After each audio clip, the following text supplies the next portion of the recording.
नमस्कार शेतकरी मित्रांनो, सुयश कृषी या यूट्यूब चॅनलला आपलं पुन्हा एकदा स्वागत. आजच्या व्हिडिओमध्ये जे आपण अथर्व व्हरायटीचा सुरुवातीला व्हिडिओ दिला होता की ज्याच्यामध्ये आपण प्लांटेशन केलं, रोपं लागण केली, त्याचबरोबर आता वाढतं टेम्परेचर आहे, याच्यामध्ये आपणाला सुरुवातीला डम्पिंगचा इश्यू येऊ शकतो किंवा कॉलराट असेल किंवा मर लागणे, याच्यासाठी आपण कशा पद्धतीने ज्यावेळी आपण रोपं लागण केली त्यावेळी ड्रेंचिंगचं नियोजन हे कशा पद्धतीने केलं पाहिजे किंवा फर्टिगेशन शेड्यूल हे आपण कशा पद्धतीने वापर केला पाहिजे याविषयी चर्चा केली. आता आपण पाहू शकता अशा पद्धतीने रोपांची डेव्हलपमेंट असेल किंवा पूर्ण प्लॉटची आपण डेव्हलपमेंट पाहू शकता.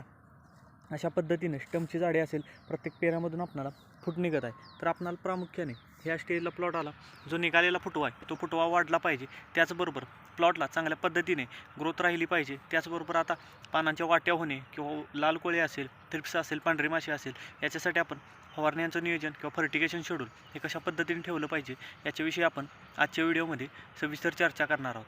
आता ह्या स्टेजला प्लॉट आला, पहिला गस पडायला चालू झाला आहे किंवा बगलेमधून आपणाला फूट दिसायला चालू झालं आहे किंवा बुडालगत फुटवा निघायला चालू झाला आहे, त्यावेळी आपणाला ड्रिपच्या माध्यमातून पहिलं ड्रिपचं ॲप्लिकेशन द्यायचं आहे की ज्याच्यामध्ये एकरी 5 किलो 13-40-13 त्याच्यासोबत मॅग्नेशियम सल्फेट हे 4 किलो व एकरी 2 लिटर कॅपिटल ॲग्रोचं स्प्राउट देऊन घ्यायचं आहे की ज्यामुळे आपल्याला रूट झोन चांगला ॲक्टिव्ह राहील. त्याचबरोबर वाढत्या टेम्परेचरमध्ये चांगल्या पद्धतीने प्लॉटची ग्रोथ होत राहील, पानांची ग्रीनरी असेल किंवा कार्यक्षमता ही चांगल्या पद्धतीने टिकून राहील. हे पहिलं ड्रिपचं ॲप्लिकेशन झालं.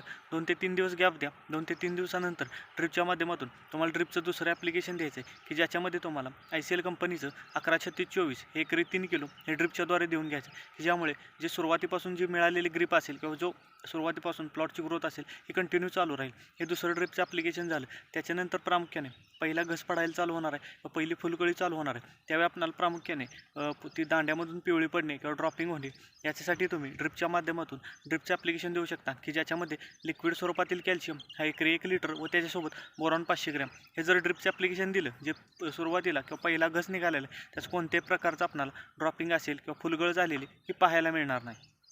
त्याच्यानंतर चांगल्या पद्धतीने सेटिंगसाठी तुम्ही 052-34 असेल किंवा फॉस्फरसयुक्त व पोटॅशयुक्त या खतांचा वापर करू शकता.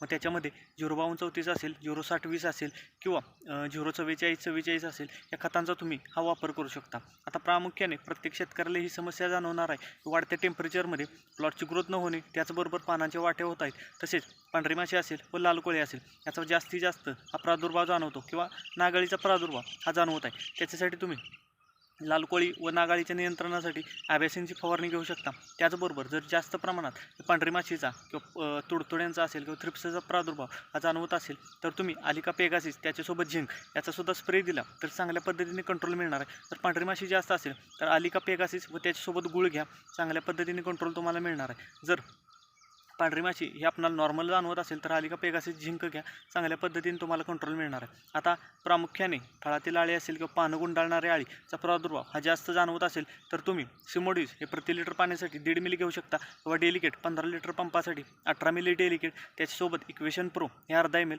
असा स्प्रे देऊ शकता. किंवा जर थ्रिप्सचा प्रादुर्भाव हा जाणवत असेल, एक्सपोनोज असेल किंवा ग्रासिया असेल याचासुद्धा तुम्ही वापर करू शकता की ज्यामुळे तुम्हाला हाय टेम्परेचरमध्ये कंटिन्यू स्प्रे किंवा असं वारंवार फवारण्या हे घेण्याची गरज नाही. आता हे आपण प्रामुख्याने लाल कोळी असेल, पांढरी माशी असेल, थ्रिप्ससाठी केलं. आता प्लॉटची ग्रोथ झाली पाहिजे याच्यासाठी आपल्याला कोणत्या हार्मोनचा वापर करायचा आहे, मग त्याच्यासाठी तुम्ही ट्रेस येऊ नये, त्याचबरोबर प्लॉटची चांगल्या पद्धतीने ग्रोथ झाली पाहिजे त्याच्यासाठी फवारणी देऊ शकता तुम्ही. वेलाग्रो कंपनीचं मेगाफॉल हे प्रति लिटर पाण्यासाठी 2 ml त्याच्यासोबत 11-36-24 या स्टेजला जर प्लॉट असेल अशा पद्धतीने तर तुम्ही मेगाफॉल 2 ml त्याच्यासोबत 11-36-24 हे 15 लिटरच्या पंपासाठी 50 ग्रॅम सिलिकॉन हे चांगल्या पद्धतीचे सिलिकॉन जर घेणार असाल तर सिलिकॉन वापरा व त्याच्यासोबत एखादं बुरशीनाशक वापरा. मग रोको 1 ग्रॅमने वापरू शकता.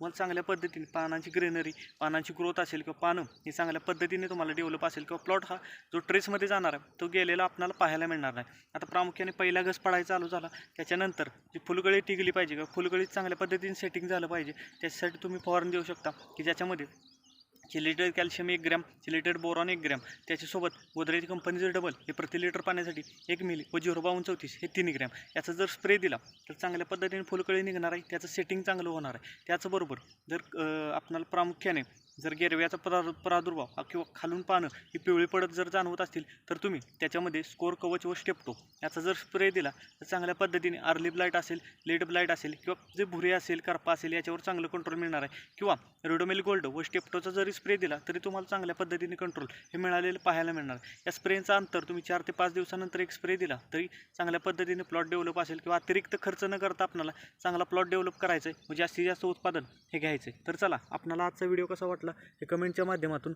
जरूर कळवा. तसेच जर आपण चॅनेलला प्रथम आला असाल तर चॅनेल नक्की सबस्क्राईब करा, व्हिडिओला लाईक व शेअर नक्की करा. धन्यवाद.